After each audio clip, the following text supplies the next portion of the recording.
नायला जी, मैंने आपको last time जब आप कुछ महीने पहले जब भारत में आई थी और चलते चलते में और सुदर्शन में जब हमने आपका इंटरव्यू किया था, तब हमने आपको कहा था कि हमारे आज़ादी के दिन के पहले आपके आज़ादी के लिए हिंदुस्तान बोलेगा। वो सच हो गया है। अब मैं आज हमारे आज़ादी के दिन के एक दिन पहले आपको बता रहा हूं कि अगले आज़ादी के पहले आपका आज़ादी का रास्ता प्रशस्त हो चुका होगा।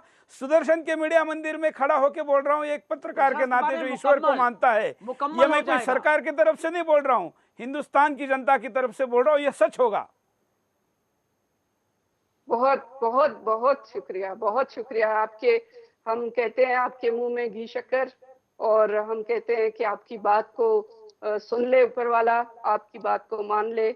और जो खून बह रहा है हमारे लोगों का, हर दिन खून बह रहा है, वो बहना बंद हो जाए, और इस बला से हमारी जान छूट जाए, इस गुलामी से हमारी जान छूट ऐसा जाए। होगा हम होगा नायला 700 जी, साल क्या। ऐसा ही हाँ, होगा, क्योंकि मैंने आपको लास्ट टाइम कहा था कि हमारी अगली मुलाकात पहली स्टेप को पूरा करने के बाद होगी। बीच में हमने आपको कभी संपर्क नहीं किया, डायरेक्ट आज किया है।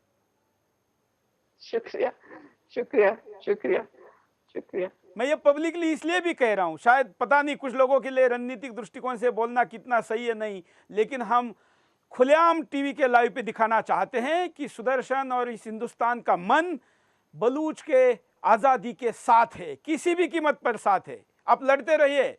बहुत। जीते रहे, जिए, जीते रहे।